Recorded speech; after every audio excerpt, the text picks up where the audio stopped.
I go to every hotel around the world, and the music is wrong. It's the vibe is wrong. I would like to be in a place where the vibe is right, and that's no fun to it. I want to bring fun. I want to bring the party. I want to bring proper music.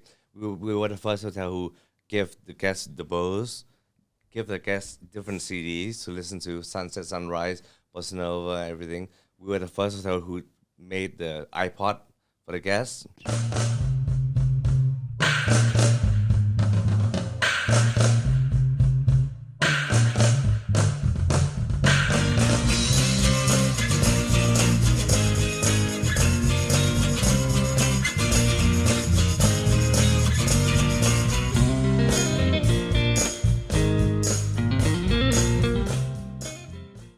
Okay, welcome to Fruiting Body Podcast. Today I am with a very special guest, Wan Issara, and I'm your host, Brendan O'Neill.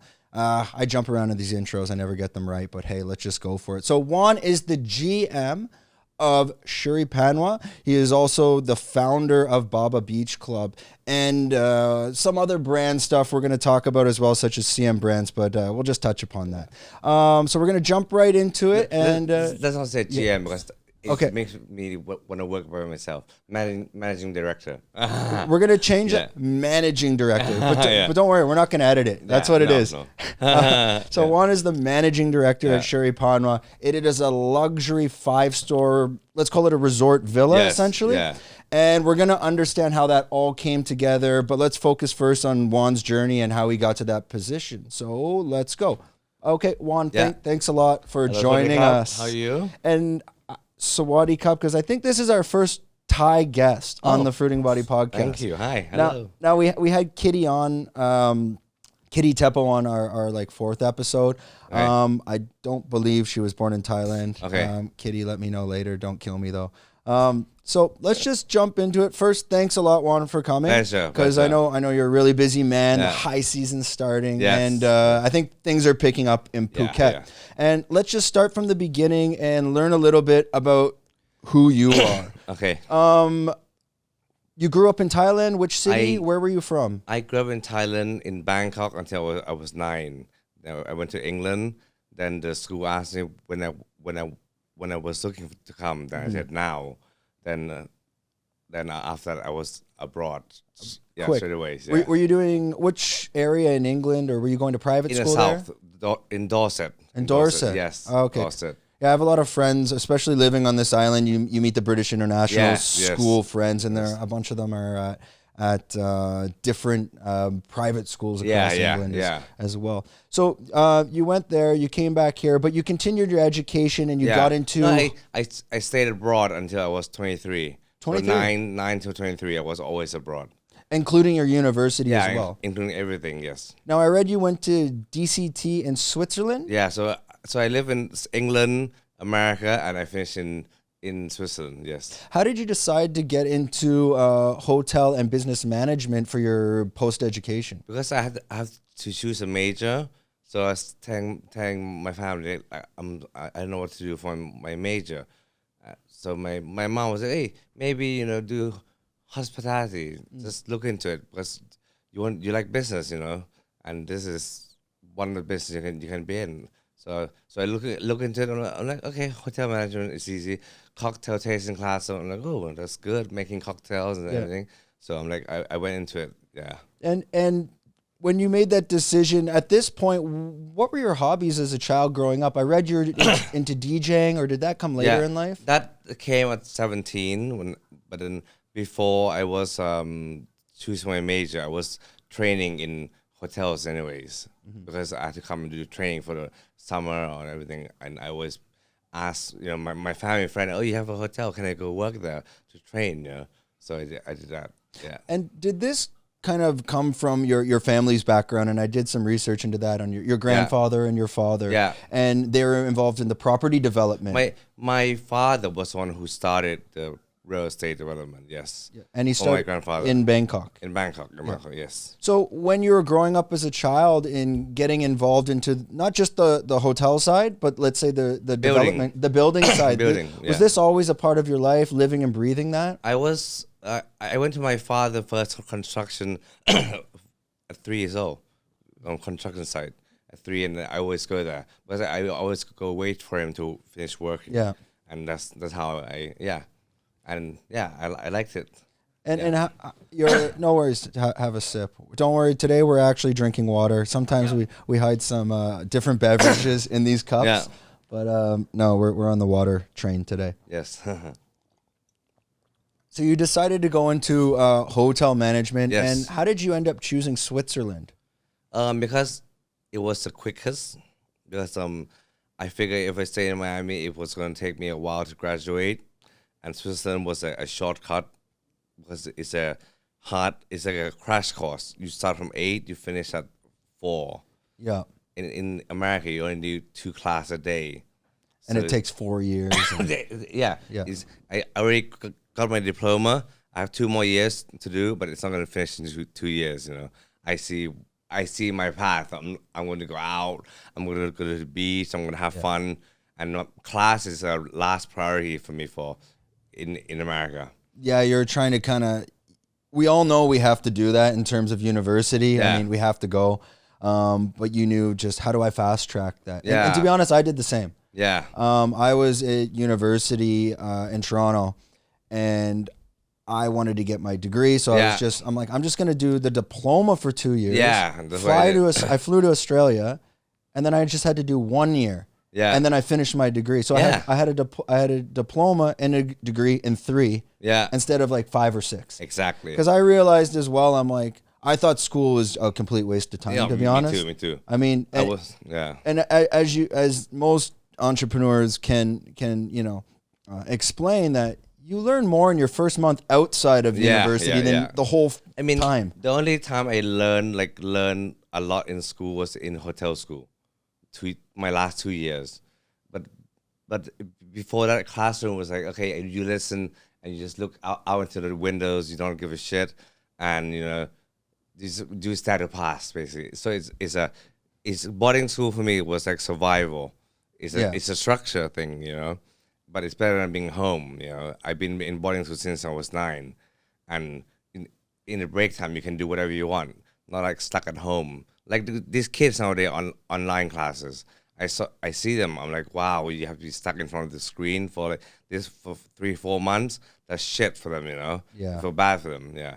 And that's me being stuck at home in Thailand or being in England. Is your own rules, but that's the rules in school. But your own rules outside school that's my jam, Yeah, you want to at least take control of your own path instead of like being stuck in that structure as well.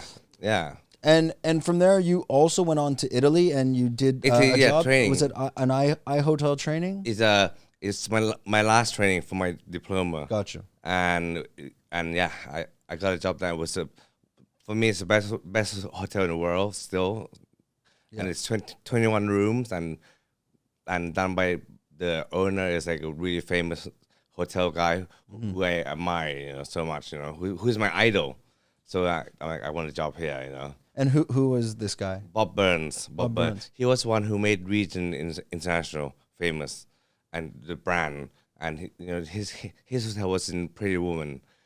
Oh, okay. Where was a big bathroom. But yeah, so he's like my idol since I was a kid. Because I like hotels. Were you directly working under him? Did you connect with him, or was it just the? I met him, and I became friends with him, and he became my board because I met him through his son. Because I'm like, how do you meet Mr. Burns? He's like 80 years old then, like 79. How did I meet him? No, he was 75, I think, or 70, early 70s. And I'm like, okay, don't worry, I'll see him one day. And I was serving, I did a pool service. I was serving by the pool, but I saw that he has a son called Robert. Robert is 2 years old, and I'm like, okay, I'm gonna take care of this young gentleman because he was alone the whole time, and he was with his mom. But I know he's bored, because it's an adult hotel, So I'm like, hey, come with me, come in my golf cart, come do service. And so I made friends with a 2-year-old boy, whom is now my little bro, And that's how I met Bob Burns, because through him, through his son.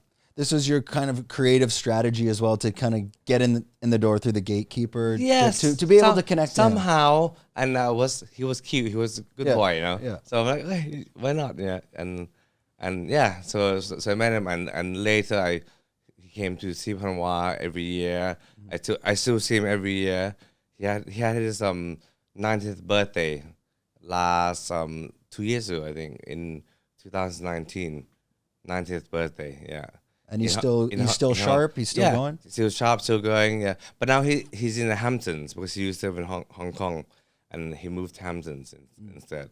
From that experience and that work experience, what was your takeaway from that you're able to apply to what you're doing today?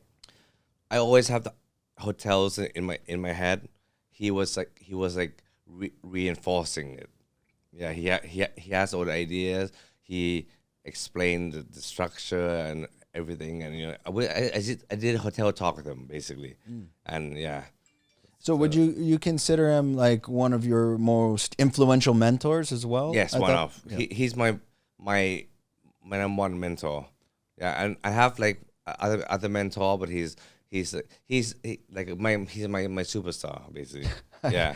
And that's interesting because unless you're in that business, you wouldn't know who these influential people are. Yeah. How did you come across to say I want to go to? It's Bob Burns. Bob Burns. Yes. How did you discover this man and make that decision that I need to go to this hotel to work with that guy because I see potential? Where did this? Where were you even introduced to the concept of Bob Burns? Because I study hotels, so I know like Ian Traeger, Andre Ballouz. So I know the history of every brand. I know Adrian Sacker, the creator of Aman, who was Bob Burns' ex-partner. Okay. So Adrian Sacker, the guy who made Aman, is Bob Burns' ex-partner, for the Regent. So I know all these people. So like when Villa Fernandi manager came to interview, I made friend with him too. He's still my big bro today, and I'm like, bro, just give me a job. I don't mind what I do, but I want to work for your hotel. That's it. But you overqualified for this job. You had me. I'm like, I don't mind. I can wash dishes. I can do anything. Just let me work at this hotel. I want to learn. Yeah, and I think growing up in that private school atmosphere, you learn that it's not the education, it's the network and the people you're going to meet along the way that are going to be much more valuable in the long run than anything that you could learn, especially just network is net worth. Exactly. No, that is definitely true. Yeah, network is net worth. Yeah, so you finished your education there, and then quickly, from my understanding, is you immediately got into Shuri Panwa, and you just started with a few pool villas. How did that actually initially, the whole concept of Shuri Panwa come together? So when it first arrived, it was under construction, and I saw the land with my dad like 2000, and we bought it, and he bought the land 2001, and we kind of developed the idea, and I saw the design that the show units, and I saw the design of the house he wants to build. So the reason being, he wants to build in Phuket is he wants to have a footprint in Phuket and want to have a house in Phuket, which is his favorite place. And in order to sell 30 villas, so he has a house, Yeah. That was the idea. So initially it's having that house in that location and then kind of build the concept around it. Yeah, no, and the others sell as a house, so it can pay for the land. Yes. But my idea was totally different. My idea was like, no, if my idea was like when I was in school, like, and I got offered a job. My best job was to be in a bank to work for analyzing property in Eastern Europe in 2015 in January. I was supposed to start a job, and then the tsunami came.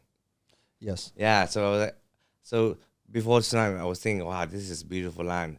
We have to I look at every property around Phuket. Yeah, and I've been to Phuket for like since I was 6. So I'm like, you can't do a house and sell it for $1 million US and have a shitty sales team. you know, this shit is dirty. I was thinking shit, and then I slowly changed the office, and it was step by step. Then the tsunami came.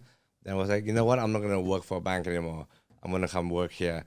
And my dad was like, okay, you come work here. Yeah, why don't you try? But he didn't think I was gonna last. He thought I was gonna stay for a while, then leave. Then I'm like, okay. Then if I stay here, I'm gonna plan to bring friends over to work, and I was set up as the team. And he was like, yeah, whatever. He had no choice because his sales team here was shit. Yeah. His construction was shit. He was here like 3 months. I mean, 3 times a month. Yeah.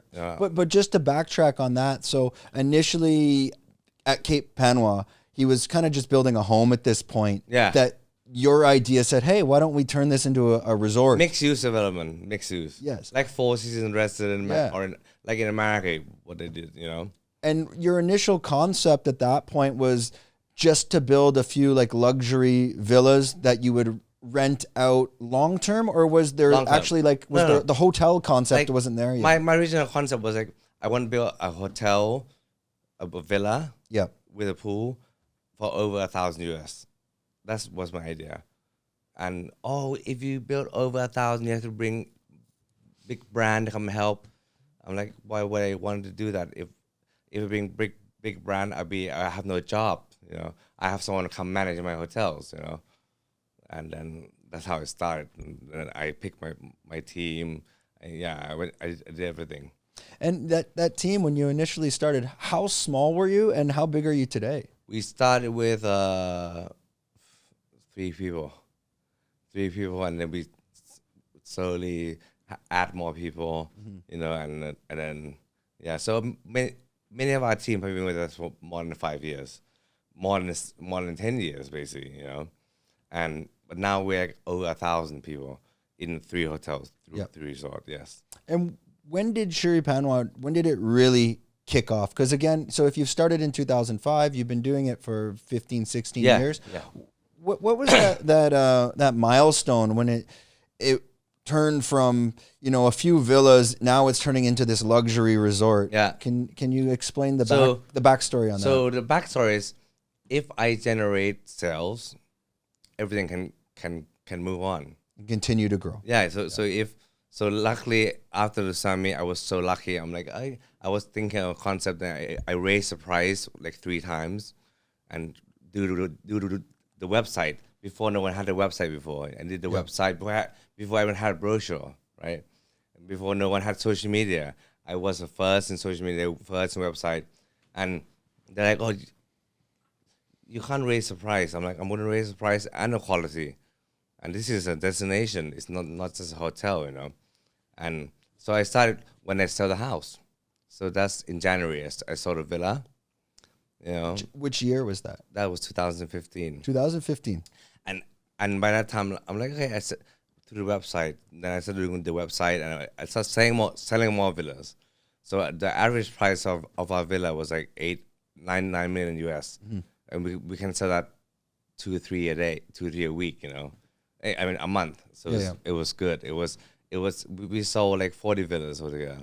And at this point, you're selling the villas, but the hotel itself, like in terms of we guests, build along with it. Yeah, you're building. So it's like you're kind of selling the residence and building the hotel beside it, similar to like the Iera over here. Yeah. Would we say? Yeah. Like how they have the even Amman. Same concept. So they sell villa and build pavilion. Yeah. It's nothing new. But, Did you have, at that point in time in 2015, I mean, things are obviously quite developed in Phuket at this point. Did you have many competitors? Because at this point, I mean, probably you have to be a top 5, if not top 1 or 2 on the whole island. Yeah. And before we had the Amman, which is our role model. Amman has been here for 30 years now. It's the first flagship of Amman Group. We had a banyan tree. And so I look at everyone as a neighbor, and so we try to bring the product differentiation to our product. And I was young to make the decision, so I'm like, let's have a fun luxury resort. Not too formal, because for Asia it's like very formal, but the best service is in Thailand. But when you bring like the vibe, like south of France vibe, I used to live in Miami vibe to Asia. Yeah, so I incorporate music. I incorporate Was that your North Star from the beginning of the concept? Is when you think of places like Amman, I'm thinking more luxury couple honeymoon retreat. But you were trying to bring more of this Miami vibe in terms of 5-star. The celebrities, the movie stars can come here. So you're not. It's not too R&R. There's the party side to it as well. Thailand was very boring back in the days. Thailand was like, you go to Thailand for spa. Okay, not including red light district. Yeah. For luxury, spa, meditation, yoga, I think, and that's no fun to it. I want to bring fun. I want to bring the party. I want to bring proper music. We were the first hotel who gave the guests the bowls and give the guests different CDs to listen to: sunset, sunrise, bossa nova, everything. We were the first hotel who made the iPod for the guests. Like these extra, going the extra mile in terms of the amenities. Because I go to every hotel around the world and the music is wrong. It's the vibe is wrong. I would like to be in a place where the vibe is right. The music is right, the service is good, it's nice. Yeah, I mean, and that's not roughing it, not roughing it. Yeah. Yeah, there's a certain standard that you foresee and that you expect as well. Yes.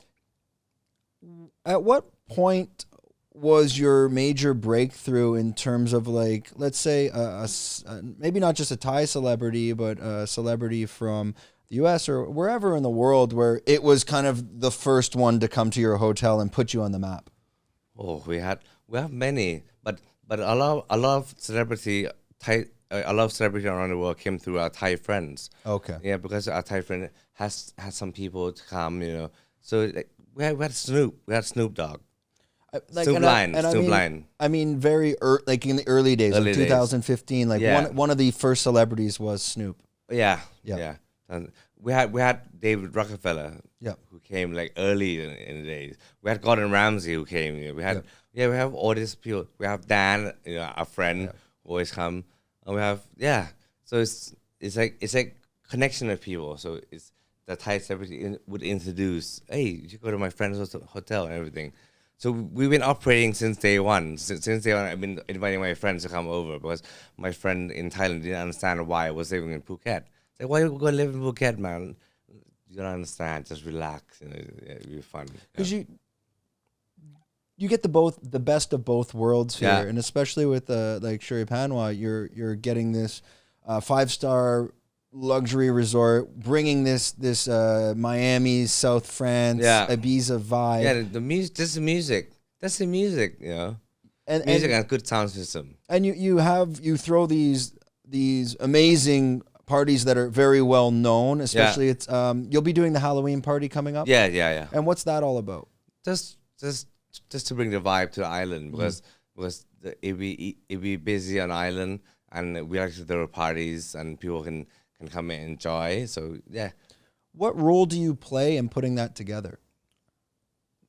Like, are you foreseeing everything? Are you very like in control? I have like 40 line groups. Okay. WhatsApp a line group on my chat. So every time I pick up my phone, I don't look at porn or anything. I just go to see my line work or social media or it's like that. Yeah. And most time I'm like I work 24 hours. Yeah. But it's work and fun together, What is your daily routine in terms of like how many hours are you sleeping a night? You get up in the morning. What do you do? What is the day in the life? 6 hours a day. Yeah. So I wake up pretty early, like 6, 7, and I wake up and check my phone. I work from home. So my personal goal is to create a workplace where I can work at. I don't have to drive to the office and come back to home.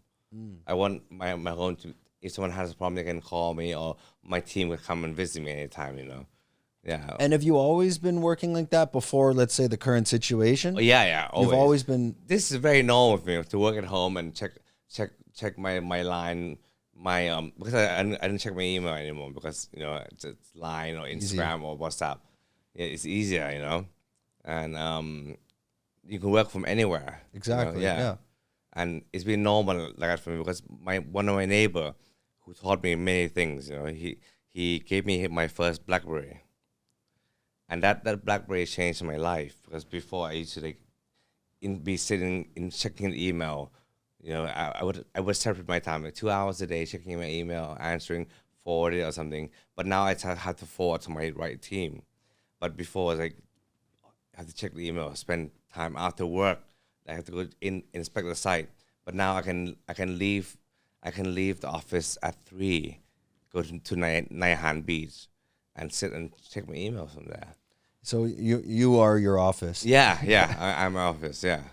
And let's jump back. So you have this Halloween party coming up. Yep. And what was the whole concept behind Baba Beach Club? How did that come together? Baba Beach Club.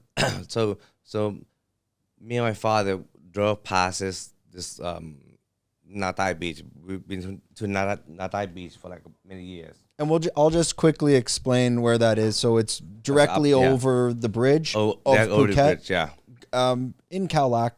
It's it's directly over the over the bridge. Yeah. Like what, 5 minutes? 5 minutes on the beach. On the beach. Yeah, on the beach. And how did you? Sorry, continue with your story. You and your father found this place. Then we have one neighbor who bought a house with us, and he was going to retirement, and he emailed us, "Hey, take a look at this land I'm taking care of." So my father called me and said, "Go look at this land." So I'm like, "Yeah, I know this land. I'll go look at it anyways." I saw the land. I'm like, "Hey, it's good." And I'm like, "How much are you asking? Why don't you just buy it?" And first the land was 100-meter wide, and then I bought the second half through my friend, just through my partner, my ex-customer. I told him about this land, and then I'm like, I want to buy 100 more meter long because I want to double the size so I can build something nice. And he said, "Okay, let's buy it." But Baba is cool. Baba is a bad son or bad daughter of Panwa. So Panwa had a baby. Okay. This is the naughty. Oh, I got you. The naughty kid. Yeah. And when you were initially buying the land, you were focused more. Was the beach club in mind, or was it for just the property itself in terms of residents? Beach club. The beach club from the beginning. Yeah, from the beginning. I want somebody to go and have fun. And I've seen. I'm not a beach club kind of guy, but so I want something luxury, something nice, something with a poolside and good music is important for me. And how did you come up with your concept? Because it is much different than Cafe Del Mar and Catch and Dream and Nikki Beach, what it was. Yeah. I mean, it's very unique in its own sense. Did you come up with this design concept of what you're putting together? And where did that come from? It comes from like an old hotel where it's like a U shape.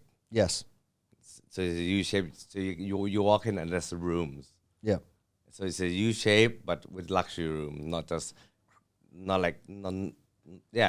room, and then for Thai price is cheap, for global price, what you get in Thailand. Yeah, it's quite affordable as well. It is affordable. Yeah, people need to understand that. You'll be throwing. I believe you have a Baba Beach Club party coming up shortly as well. Yeah, up to the rules, up to the law, but we're opening in November. Yeah. So we'll see what happens. We'll see what happens. Still early to tell, but it's in the works. There's a plan. It's in the works. So get ready for that. Yeah, get ready for it. Get ready for it. Okay. Yeah. And you guys have been open for what, 3 or 4 years? 3 years. About 3 years now. Yes.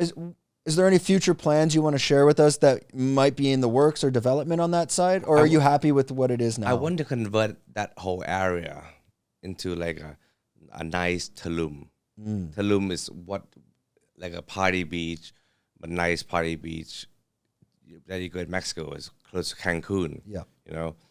But that Natai area, I want it to be a good vibe area with good music, different kind of places from 1 star to 3 to 5 star, but just nicer place. Like they have in Tulum, Yeah. Mexico. Because I'm sure you had a lot of friends in Phuket that Yeah. took off to Tulum, Yeah, and yeah. you're seeing them on the Instagram. Yeah, and, yeah, yeah. it also kind of has that Bali vibe Yeah, to it yeah, as well, yeah. where it's many beach clubs connected, Yeah, yeah, restaurants, yeah, yeah. connecting streets. But as I well. wanted that whole strip to be whole nice strip. and nice and clean, and everywhere you go, you have some vibes. Yeah.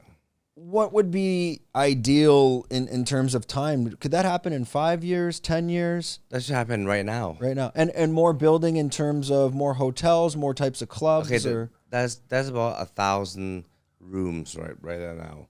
So my main focus is to fill up these rooms, not just my hotel, to have this room fill up. Yep. You know, like for instance, I did Circo Loco 2 years ago. I did the first one, and I called every hotel. Like I emailed them, can you have a special rate for the 15th? That couldn't want, don't worry. 15th is already, the hotel is empty. They have special rate anyways. I want in the high season for the area to be packed the whole time. Not like, but with good Yeah. tourists, yeah. Why don't you do a party with these guys? And they were talking about it, and then the circle group say, "I want your friend doesn't understand our brand, so we're not working with them anymore." I'm like, okay, whatever. And I was thinking, oh, January we opening Bar Beach Club. How fucking stupid am I? I give Circle Local contact to someone in Bangkok.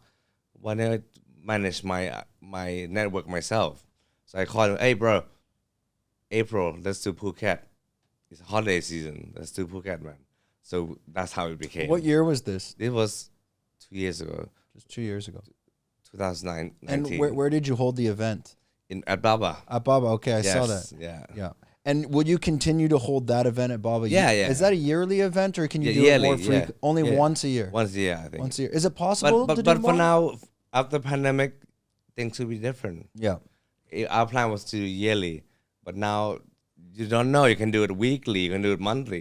Yeah, I guess in the high season, if you get enough tourists, Yeah. I mean, you could definitely push that. Or like the Thais, because now my goal was to bring back underground scene to Thailand. What do you mean by underground? Underground music, Yeah. house, techno, whatever. Because Thailand is being overpopulated with EDM and like not a good sound anymore, because it's EDM and hip hop. The new hip hop Yeah. grew because of YouTube. Yeah, and it's House. terrible. Before the techno underground music, they don't do YouTube anymore. But now they're starting to Yeah. release and everything. So I want to bring it back, the underground scene. You're trying to revive it before it dies. As Yeah, Because I don't know. Are you a fan of this new hip hop? No, Oh, no, oh my God. no. I'm the '90s guy. Even EDM. I'm like, I remember the last day a house DJ played in RCA, Royal City Avenue, and I remember the first day a new DJ came to play EDM. It was okay back then, but yeah, but I don't want that. I could be making a lot of money. Yeah. Like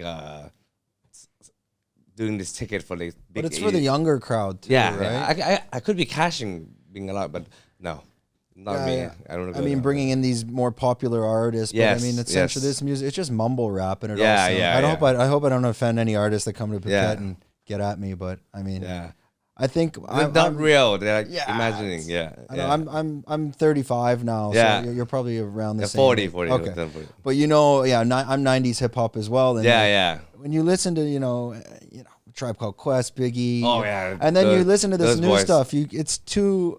I can't even connect. It just feels, synthetic almost, and Yeah. they're just kind of Yeah, playing off algorithms. Yeah, of just exactly. like, well, this sells, so let's make it. exactly. It's, So like that. So Absolutely so terrible. my goal is to revive underground music, but with the right brand.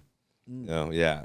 And when you were setting up Baba Beach Club, my understanding is that Phang Nga will have an airport coming quite soon. Yeah. As I well. think so. I hope so. When you were building the beach club, was that a part of the decision at all? No. No. Just kind of went for it. And Yeah.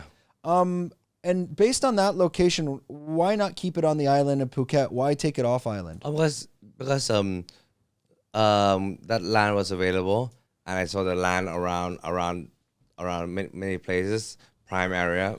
I'm not attracted to it. I, I like, last year was the best year of my life because I got to enjoy my place without having no guests. My first lockdown was so good, and I believe the land is big enough. I don't have to be in the land where everyone is. And it's not that far either. No, I mean, not that far either. we're here at Cern Beach. Probably to get to that location is, I'm going to say 30, Yeah. 40 minutes. Yeah, 40 minutes, maximum. Yeah, exactly. Maximum. It's not the end of the world. Yeah. At all.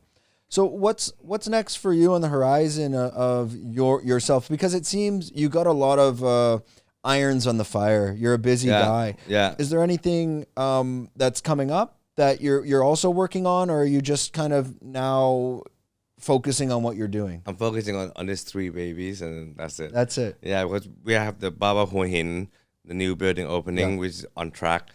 The Panwa is building more. It's almost done. In April, it will open. And then we have the Baba Natai as well. That'll be interesting. So this brand or this franchise, it's going to be. Would you franchise this out as well for international, or are you going to keep this Thailand? I'm developing a project in China right now. Yes. Yeah, but I haven't been back there for 2 years. Yeah, and this is in Hainan. Hainan. Are you doing it in Sanya? In Sanya. Sanya, yeah. It's close by, like half an hour. Okay. Half an hour from Sanya. Yeah, that's a popular, obviously, destination for the hotel Chinese. is good design. I mean, the hotel is the structure is done already. Okay. Yeah, but now we waiting and see. Yeah. And getting in and getting out, it's a bit of a nightmare. Yeah, yeah. When do you foresee that being ready? I've talked to my partner. I'm seeing, Take some time. Yeah, because China economy is going well, but we see what's going on there. Yeah, it's more, and we don't go into the politics and all that. I'm not in a hurry to go back to China because I have enough on my plate. I told them. And also the whole quarantine in and out. This is a bit of a nightmare too. Yeah. And I have a visa to China. Well, I did.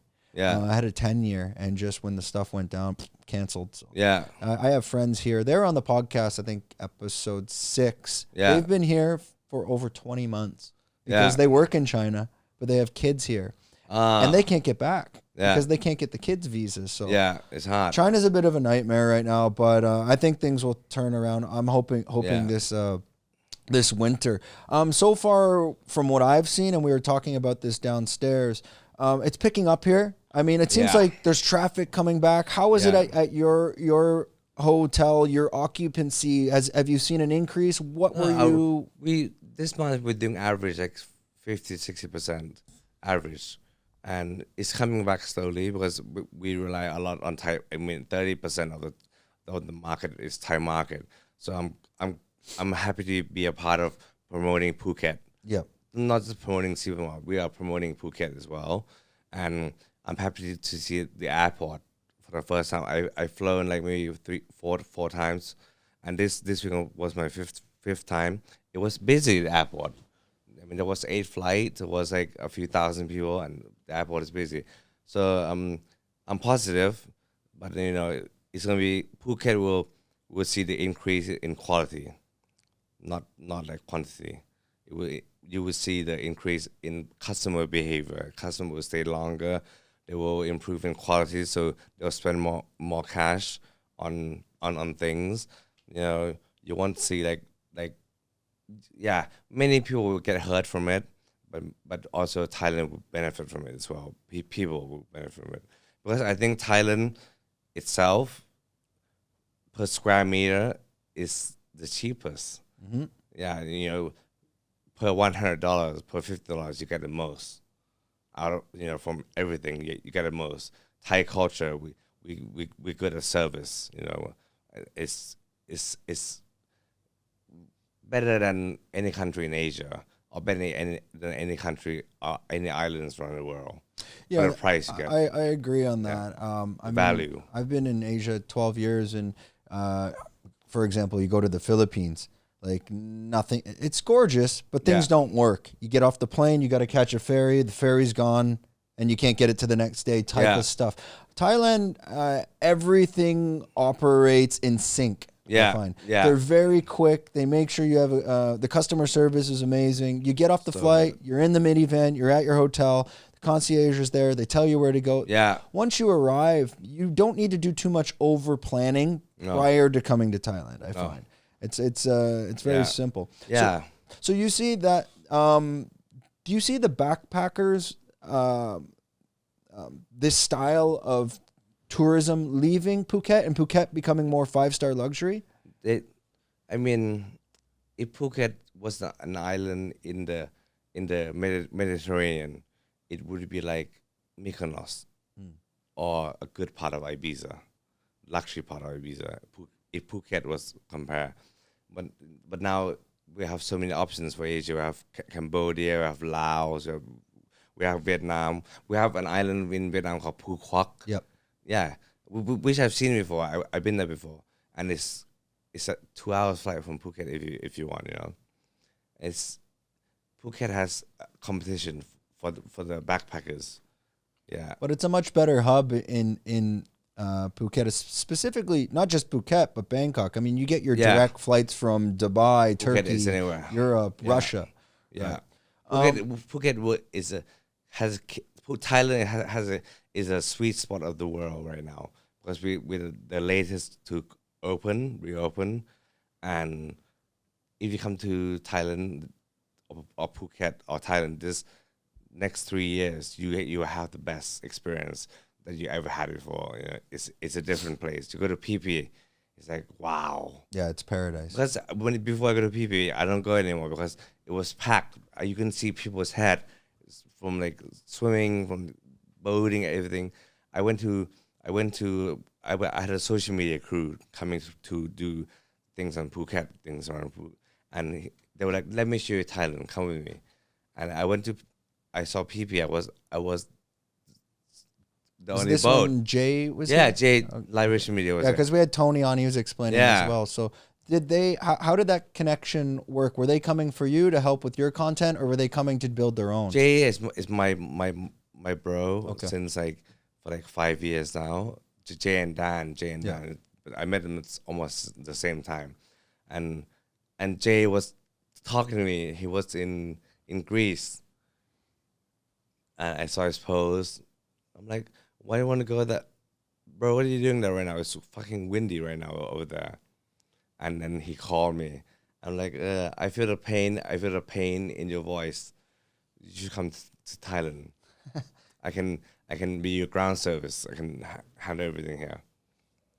He's like, are you sure? I'm like, yeah. Send me your names and let me get you the put you in the right contact to get you in. Yeah. He was in pain because for the price that he was paying in Greece, in Thailand he would have got everything, the whole island. How does it compare, that price, like Greece to Phuket or Mykonos to Phuket? You're talking double the price? In Mykonos, I would say for let's say 3 stars. 3 star, you pay 4 times the amount. Wow. Everything is 4 times the amount, I think. And that's what makes Phuket such the ideal option as well. I mean, Phuket is so cheap, and everything is, before it was more volume based. People are like more greedy to make. So everyone was price war. But now you shouldn't do price war. You should set a standard. 3 star. You compare your 3 star to that 3 star. What do you are and what do you Yeah, what do you get? You get what you pay for as well. In Phuket, you get more than what you paid for here. Yeah, and it's cheap. Even the Michelin star restaurants here. I mean, if you go, obviously you're familiar with Sway. Yeah. But I mean, the prices are very reasonable. I mean, you can go to dinner. It's not, if you're not drinking and having a bottle of wine, you can have a full on 4 course meal, maybe not 5. Yeah. For 2 people for under 3,000 baht. Yeah. Easily. Yeah. Easily. Yeah. The prices is cheap. Yeah. Prices are great. So now when Jay and these guys came over, Tony told us his part of the story more. Yeah. He was on the free diving side, and he was, that was his role in that. So you're saying that you guys are very well you're close buddies. Yeah. And don't worry, have some Sorry. water. And it was more or less just they wanted to get out of there and come over. Yeah, because he had so many things planned for the summer. I'm like, he was feeling the pain of being in Greece. I'm like, bro, you're gonna eat fish for $40, fish, grill fish. Okay, good luck. You know, yeah, I was making fun of him. You know, Yeah. I'm like, you won't be able to fly your drone. It's too windy. And I said, oh shit, you're right, man. You know, I'm like, I know, bro. You have a home here. Just come over, man. Just do your thing. And they came over for what, like a month or so?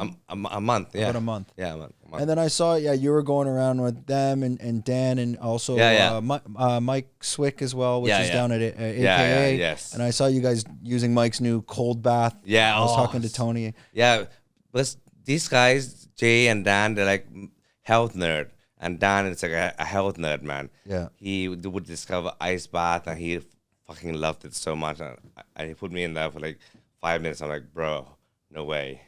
Yeah, this is too much. I saw they're doing I've done the ice bath at, but 10 degrees Celsius. I think they're at like 0 or something like that. Yeah, man, it's too much. Too much. No. Yeah, and then Dan got into this watch thing. That calculates your sleep and what is your blood pressure. Yeah, Fitbits. Yeah, that thing, man. No, I think he may be. There's another one that's more advanced. I think it's called Whoop or something. Yeah. Where it's really like, I had a guy on, Sean Kober. He's a strength and conditioning coach at Tiger Muay Thai. He's actually with the UFC right now in Dubai, training Petr Yan. Anyways, he was showing me his devices and like VO2 max, all this shit, man. It's too much. They all loved it. Yeah. I'm like, I'll just make sure I'm not gonna have a heart attack. I'll watch my heartbeat. They had the graph and everything. I was making fun of them. Yeah, but I got one too. But I'm gonna use it for the sleep. I want to see my proper sleep and send it to them. Say, haha, Yeah. Well, no, it worked. I use it for the sleep. That's about it. Yeah. And that kind of tells me because I'll wake up in the morning and you feel groggy. Yeah. And then you don't realize you woke up in the middle of the night at some point. And you're like, all right, well, I guess I either need a nap or 2 more cups of coffee to get going. Yeah. Exactly. Yeah. It's serious stuff. Yeah. So the high season's building up again. We were talking about that Phuket is coming back. Yes.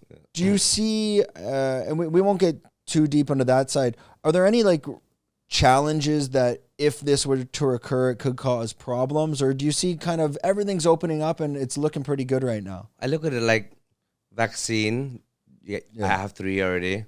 Yeah. And many of the people of the population under more than 80-90% has vaccine. So everyone needs vaccine, man. It's like, H1N1 or something like that. It's the same thing. But what I don't get is people are so concerned about the brands. Okay. I have a daughter myself, and I used to take my daughter to take injections, vaccine, and I'd be there laughing at her because she's crying. I don't go like, excuse me, doctor, what brand is this? Yeah. I mean, it's like it's politics. So this bullshit. is part of why Thailand should be okay as well, because everyone has been vaccinated. Probably the majority of the island as well. Yeah. And do you have this at Shuri Panwa? Is it a requirement to get in? Or because you were using it also as a quarantine hotel. Oh, we were the first villa quarantine. Can you explain how did that all come together in terms of your connections, and why did you decide to do that? My friends were in Indonesia, and he called me, and I felt his pain also. So you're the savior. Yeah, I'm like, bro, what are you doing in Indonesia? Oh, it's beautiful. It's beautiful here. Yeah, why do I feel like you're missing home? I miss you guys. I want to bring the group. I'm like, how many people do you have? You have 70? All right, let me sort it out. And I kind of like worked with the locals, the government and everything. And the government luckily had the idea of villa quarantine already, but they didn't have anyone who has a customer. Mm-hmm. But we had a customer with 70 people who's going to come and spend money and spend their tax, And of course, they'll this is according to their plan. So there we were, lucky. And you're able to become that first quarantine hotel. Yeah, like it was a headache, man. But it was, I did it not for the money. I did it for the challenge. and to prove to my staff that we're taking care of everyone. Because if we sit still on our ass, we can we have to bleed. We have to lay off. But we didn't take anyone out. We to tell my staff we're taking care of you and to survive.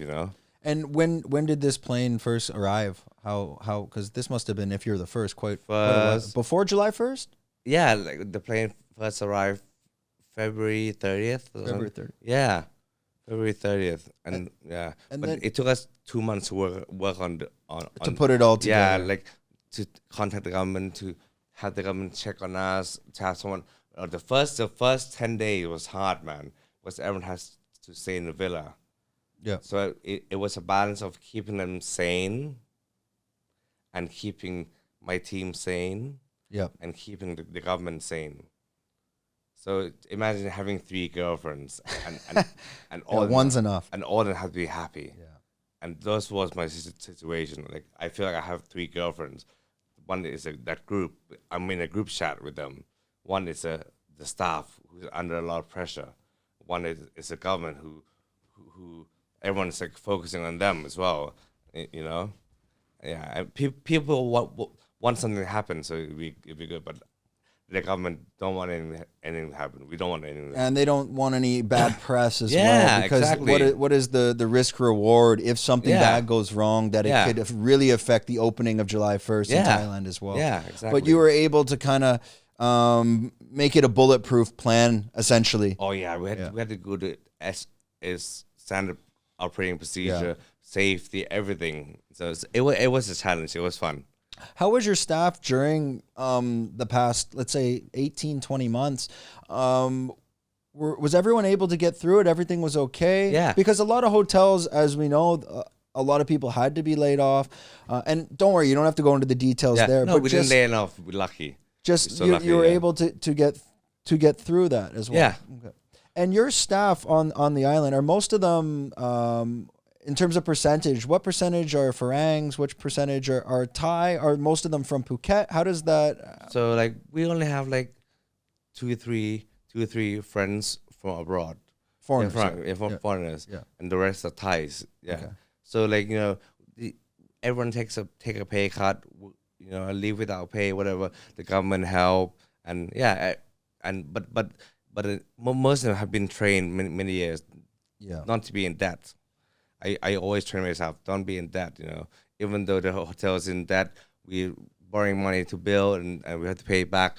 Don't yourself be in debt, Yeah. And that's good. You see that's part of training a long time ago. Yeah, the whole financial management side of it as well, and making sure that if anything goes wrong, we're gonna be safe. Yeah. On your side, we were talking, and there's not much of a segue into this, but for yourself personally, and you're such a busy guy, is there anything you do for yourself to balance yourself in terms of meditation, sports, yoga?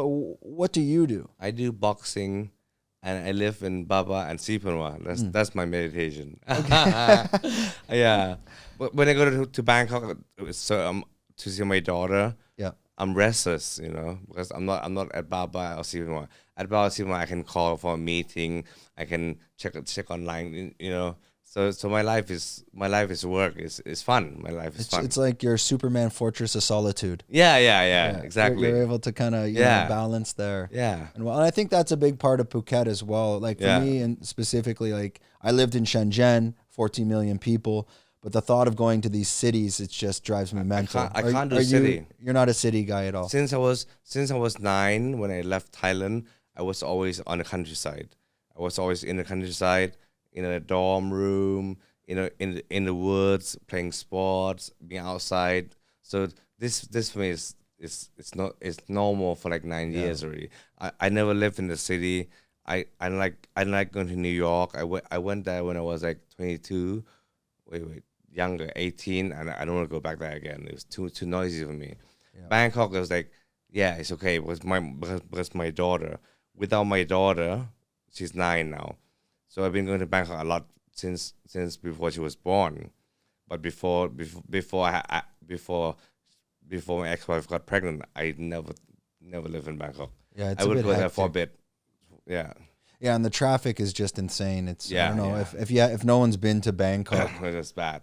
it's even I was there during the lockdowns or whatever. Oh no. And That's bad. there was still traffic then. I said, where the? I thought there was nothing going on, and it was mental. Like the traffic was absolutely insane. Yeah. No worries about that. Sorry.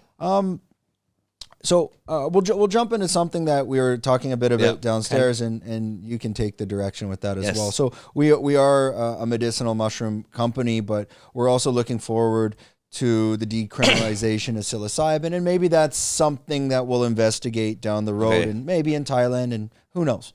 What are your thoughts of psilocybin and magic mushrooms and the current trend that it's going towards? It's herbs. I think psilocybin is what? Psilocybin is it's the more technical term of the chemical in, let's call it, the magic mushroom. Oh, okay. It's like the Latin term we For would me, say. like this is all from nature, from the earth.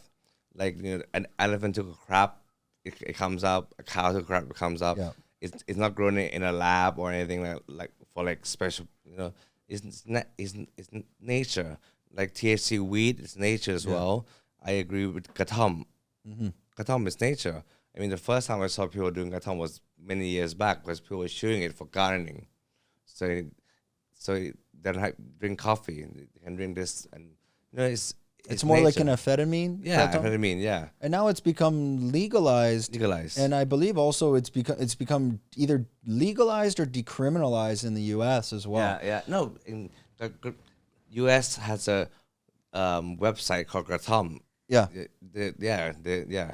Yeah, and I saw also, I think it was in Chalong, I saw they have like Kratom vending machines that give you like a drink now. Oh, really? Yeah, something like this. I don't know how they're going to manage the consistency. Yeah. Is this, and a lot of people, this is now people know marijuana, they know magic mushrooms, they understand that. But Kratom is another one that's really coming out, but because of Thailand. Yeah.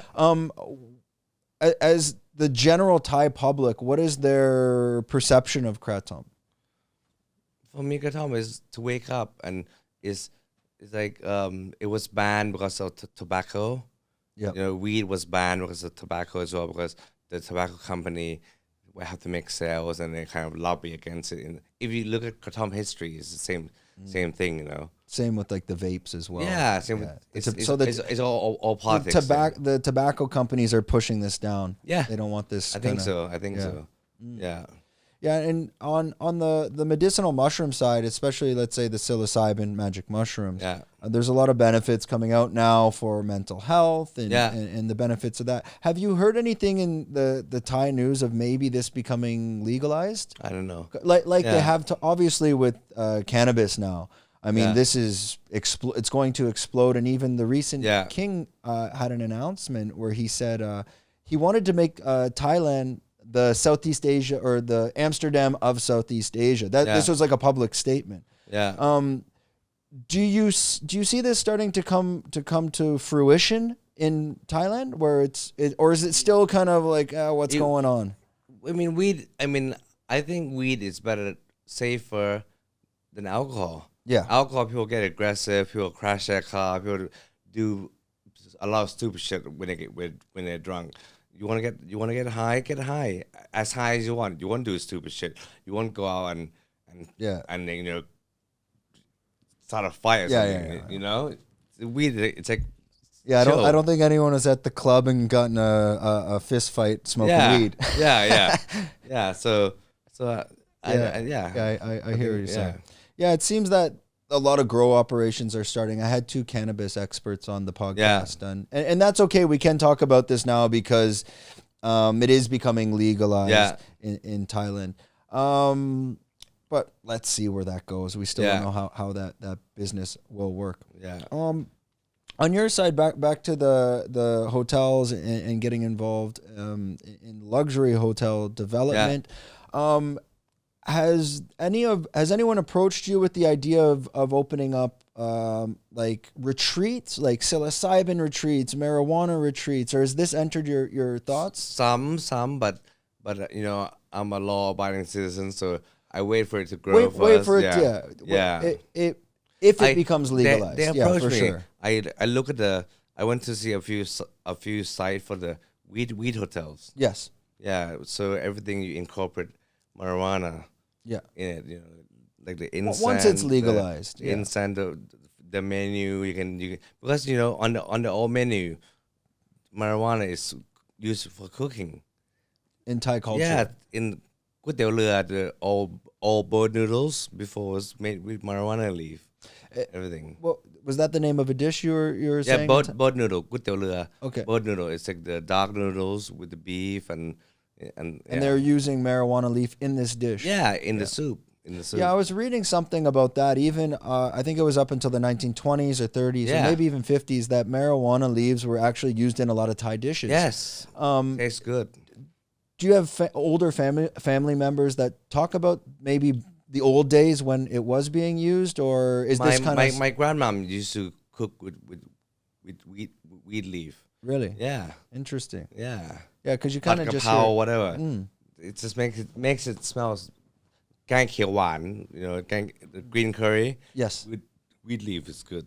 Yeah, good flavor. And the aroma as well. Yeah. And you're not going to get high off a weed leaf. Like no, but it's you can take out the edge. just a little bit. Just a little bit of the edge off. Yeah. And do you see your brand, whether it's Baba Beach Club or Shuri Panwa, does that connect with what's going on in the cannabis industry coming into Thailand, or does that disconnect? If the law permits, I will follow. I'll look into it. But now, I'm just waiting and see. Put it on the back burner, and if it comes to life. But it's a possibility. Yeah. If. But I'm not opening a lab for No. oil. No, I don't mean like that. No, I don't mean like that. I mean more if it was to become fully legalized and hotels can do it, and there's none of this, funny stuff going on where it's okay, it's open, you can do it. You would take that into consideration. Yeah. That's interesting to hear, because I'd like to see, or I've heard of other hotels that are have that same approach and mindset that it's another stream of revenue. It's another way to bring people to your hotel. Yeah. As well. So yeah, that's interesting. Yeah.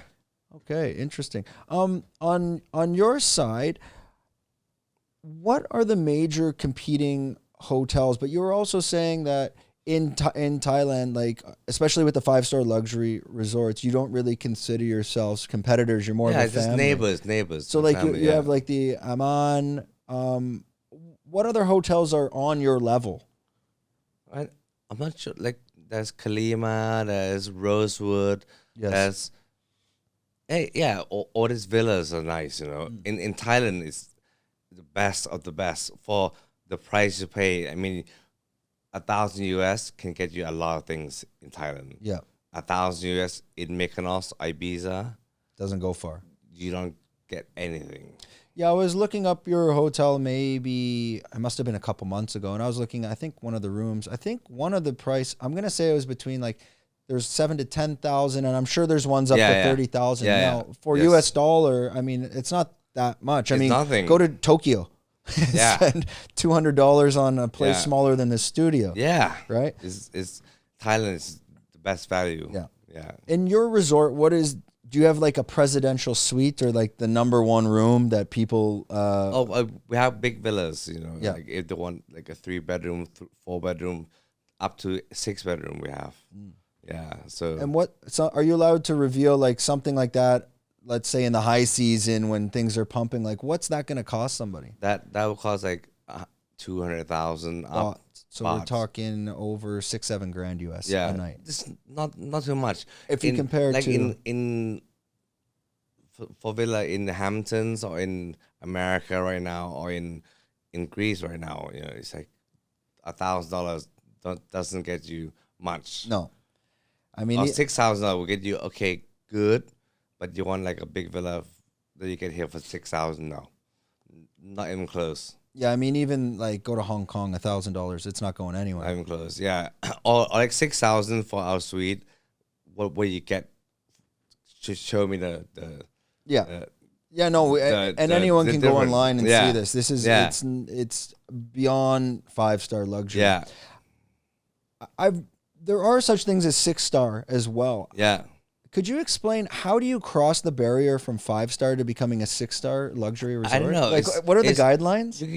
I know the guideline. I read the guideline before, but I forgot. Yeah, like how do you cross from 6 star? Because before there was only 1 to 5, and then 6 stars just came up. 7 now it's 7-star. 7-star. It's clear mega yacht, super yacht. Okay. Like high, it's clear you have to be over 100 feet to be a mega yacht. But star, I'm not sure. And it's just certain guidelines, like the I think, is it the Mandarin Oriental over on the Krabi side? I think then those they get considered what's called like 5-star Black Diamond or something. It's still not 6-star. Okay. Yeah, but these are, and that's where the Hangover was filmed as well. Okay. Oh yeah, that's in Ritz-Carlton. Oh, sorry. Yeah, not Mandarin Oriental, Ritz-Carlton. Yeah. Mandarin Oriental, I'm thinking in Bangkok. Yeah. Yeah. I was always interested in, like, when you have these luxury hotels, I'm assuming you get approached not just by celebrities, but of like Instagrammers. Oh yeah. Do you get Instagrammers that approach you with strange requests in the sense of, hey, can I stay at your resort and I will do this for you? Does this happen, and how do you handle those situations? Yeah, we have a group that takes care of influencer. Yeah. And we always support influencer before. So if your photo is nice, we look at your potential. Because let's say you have like 3,000 followers. Yeah. But then that was before. That was like six years ago when Instagram came up. 3,000 followers. Hey, I'm coming to Thailand. Do you want to do something? I'm like, hey, we host you because we like your photos. And they come and they stay with us, and they can go stay somewhere else. And we like their photo, but they have potential. And now they have 6 million followers. And then they just grow. Yeah, they just grow. So organically. So we have a good relationship with all our bloggers. Because we've been dealing with them since day one. Yeah. Yeah. And then they obviously, and I'm saying that because they want to come to your place because it is so picturesque. Yes, it's kind of a win-win. Yeah. It's Instagram paradise, Yeah. This place, yeah. And when they come at, well, maybe we can't go into that too much. Have you ever had strange requests at the hotel that were like, maybe a guest asked for a bowl of M&Ms, but only the red ones at this level? No. It's always been. We have standard requests, but we don't have any strange diva kind of thing. Oh, okay. No, I thought I'd ask that question. Yeah, we don't have, luckily, yeah. I'm gonna segue into a story that we talked about before, and I think it's actually quite a famous story on the island as well, where a lot of people were familiar with 2012. And to put it in simple terms, you went out to a club and there was an attack and a stabbing, and it's quite vicious. Vicious. I think and I explained this to you before, a lot of people on the island have misconceptions. I heard it happened on Bangla. I heard it was to do with this, to do with that. But I actually read into the story, and it's not as complicated as you think. No. Would you mind sharing that story? So I went out one night, basically. We were partying, and I was with a Hollywood star. And we went out, and people recognized him as well. And it was like 6 boys, and we went out, and many girls come to see us, and we went out to an after party club, and we were dancing by the dance floor, and I wasn't dancing, I was making sure. Then someone dropped a glass. I went to clear it, and someone hit me. I thought it was a Hollywood guy who hit me, so I grabbed his hand, then hit him back, just like a slap back, Yeah. And just I'm like, oh, it's not you. Then the attack happened. Yeah. So they're trying to attack us, and so I'm like, hey, I don't want to fight, man. Relax. And then they start punching. They're like, you fucker. You punch me, I punch you back. Yeah. Then I was like calming them down. I'm like, okay, let me go out. So they came to grab me in the neck to go out. When they was walking past the stage, I saw a whole bunch of people like wanting to hit me. So I threw him. I went to the stage and said, what the fuck's going on? Don't fucking start, Then I was with my team. Then a fight broke out. A real fight broke out. Then we got stuck in there for 20 minutes. They were throwing bottles, and we were hiding, and we were fighting. Yeah. and at the end, they all left because like I'm not fucking leaving until like my crew is here from supermarket, which is on the way to supermarket. And then one guy with a pole was hiding, and he came to hit us, and I saw him coming, so I jumped in front of my friends and blocked him.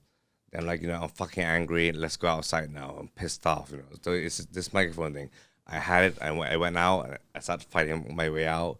Then from behind me, was the exit was like A and B. Yeah. I went out to A, and it was like a small alley, small, not sorry, an alley in the shop, and the team who was waiting for me was they had an off duty security guard who was on Yaba, Yeah.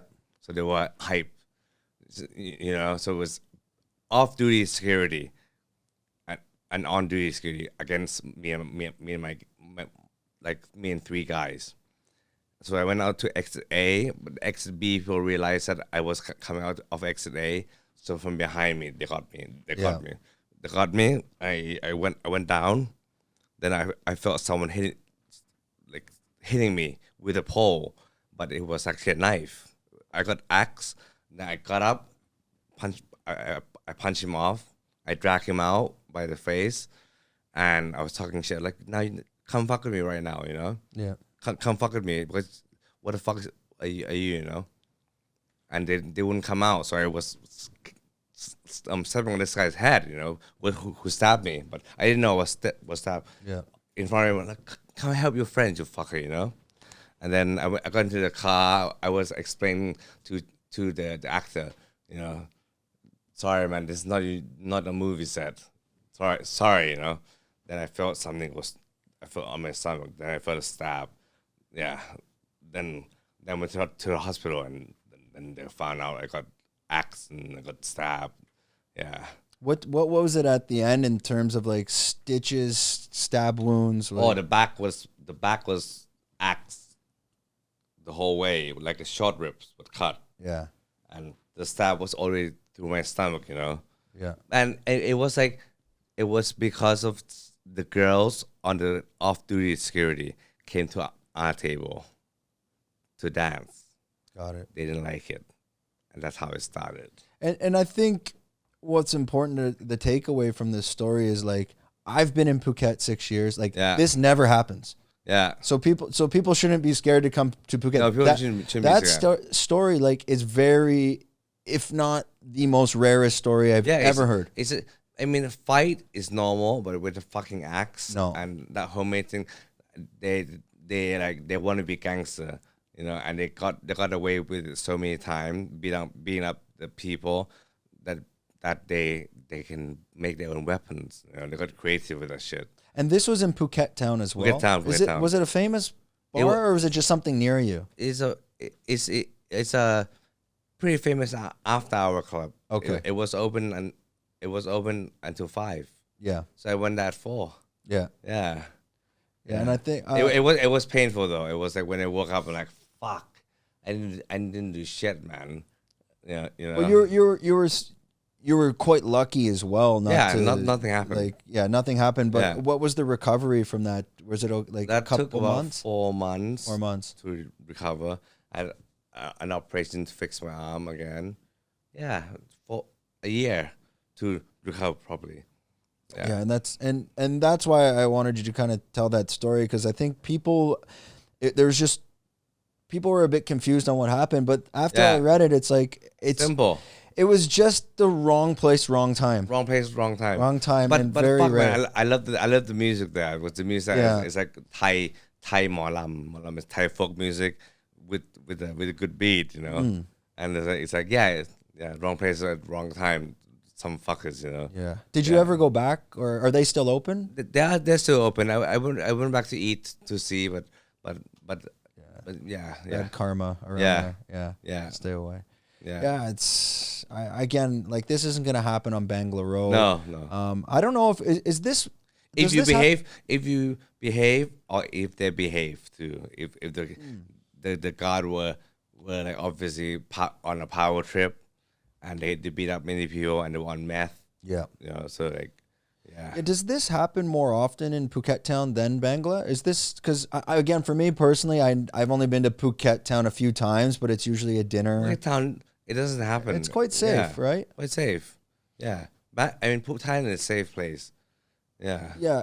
So while you brought that up, we were talking about, or you brought up Yaba. Yeah. Especially from a Thai perspective, if you want to explain, we have more of a foreign following here. Yeah. What is Yaba? I mean, I could explain it, but if you could. I don't know too much. What is it's what I saw. It's basically like a pill they take. A meth pill. A meth pill that they smoke, and it keeps them up for days or something. Yeah. And I've watched some. I think Vice did some documentaries on YouTube you can watch, where it's actually quite a pandemic in Thailand, like an issue here as well. Yeah. Yeah.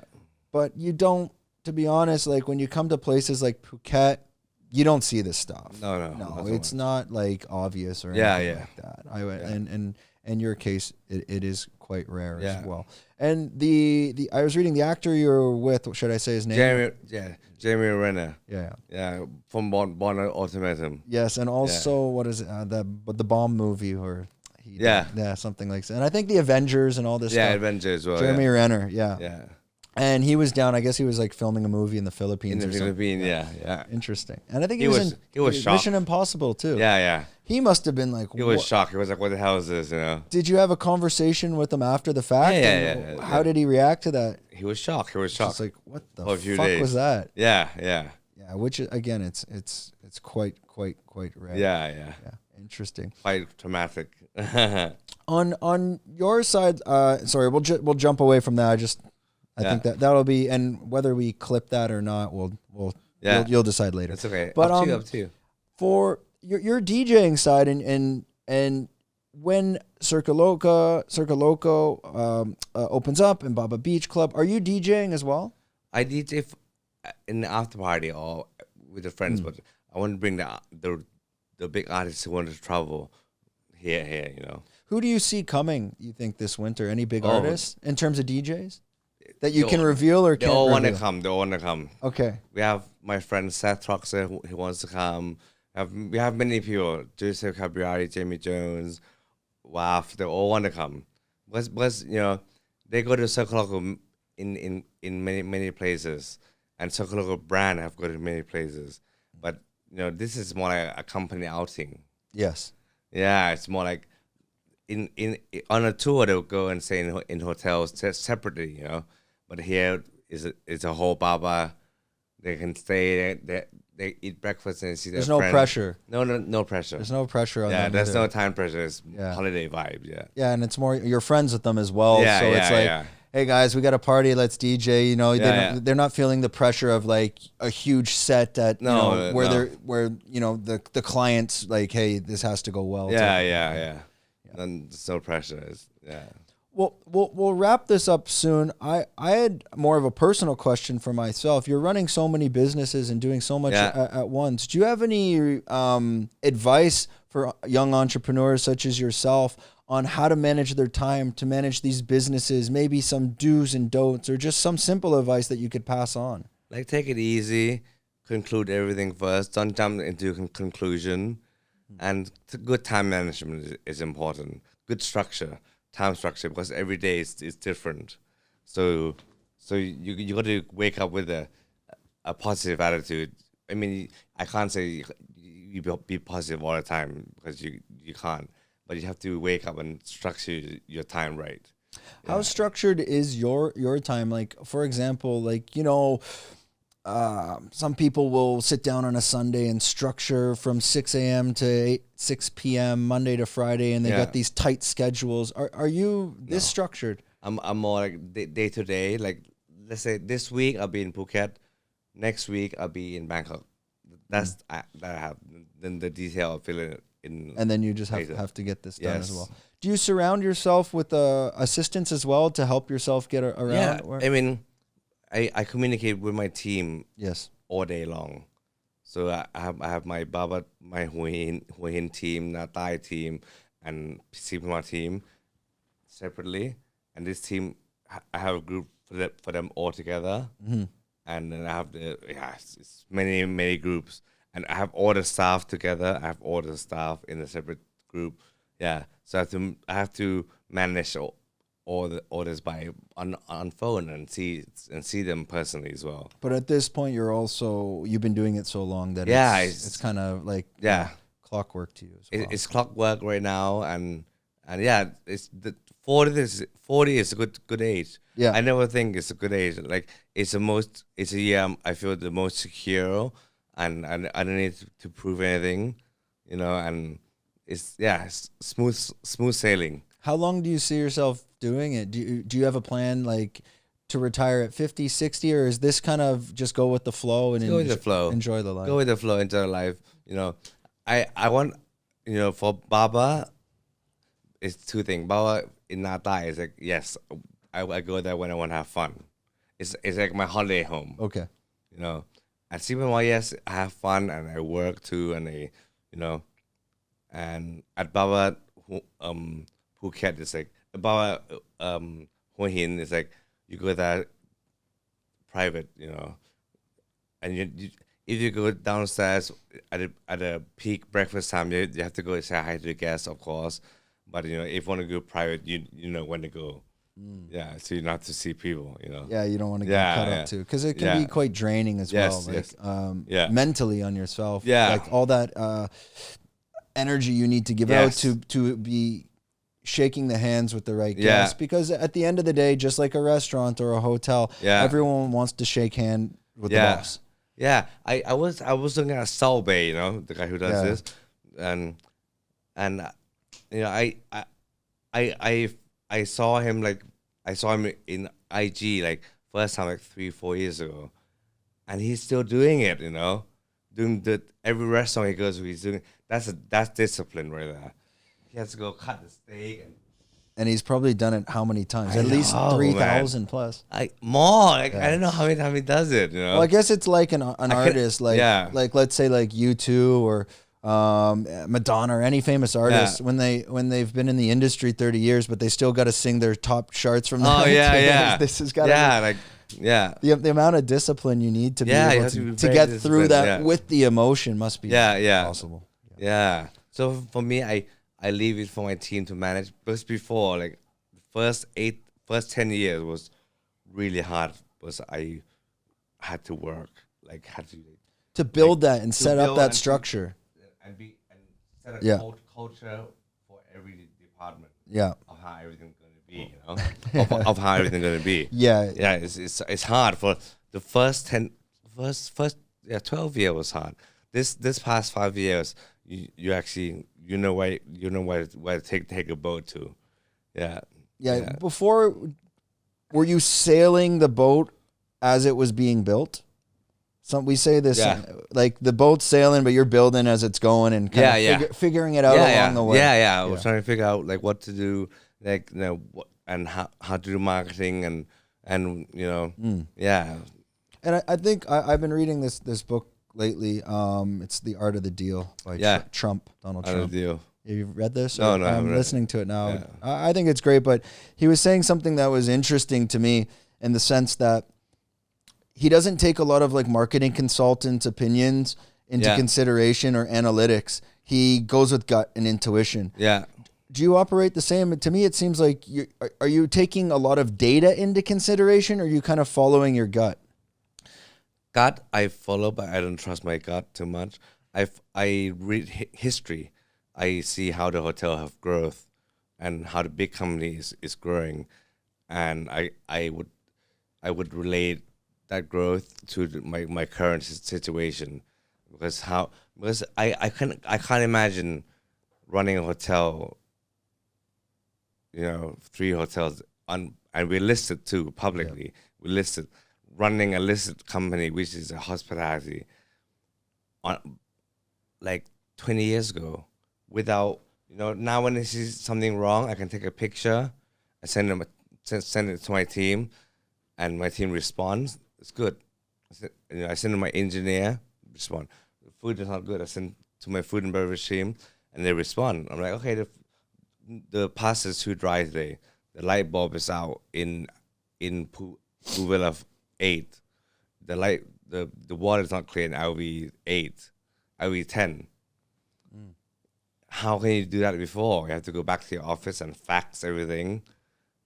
You know? Yeah, I can't imagine. I can't imagine that either, especially without email and technology today. Yeah, we're much more efficient. I'd be a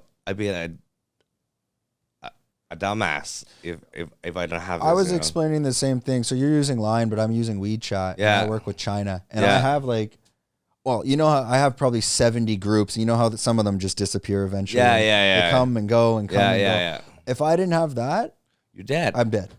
Because now I can just jump on. I have a project. Go to the project chat. Okay, how's this going? We're good. We're good. Right. Done. 2 seconds. If you do this by email, and then it's like, hey, did you do this? Wait 5 minutes. Email comes in. These group chats are absolutely amazing. It's current. Yeah. It's now. Quick. It's now. Yeah, and it gets it done. Yeah. All right, well, we'll wrap this up. We're probably at past an hour and a half.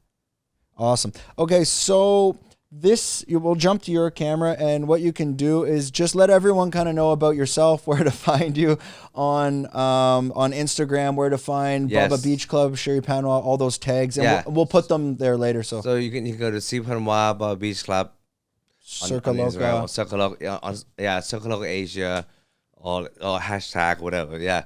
But look for us, Panwa and Baba Beach Club. Yeah, it's everywhere. Right, you'll find it. We will plug the Halloween party, but this will come out next week, so Halloween will be done. Yeah. So we hope you enjoyed the Halloween party. Yeah, should be a good one. Yeah.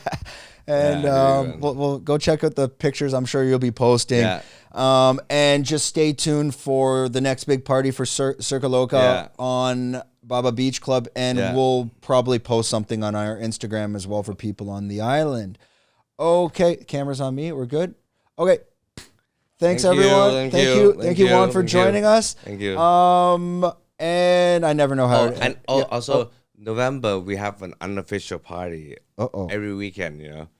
Yeah. So because until the law says we can party, we can be open, but we're gonna wait for the law to say it's okay to have a party, and we can do an official announcement. And it's coming soon because November 1st, apparently Thailand's opening up. Yeah. So we can expect probably in the next few weeks to December, all this stuff will be rocking and rolling, ready to go.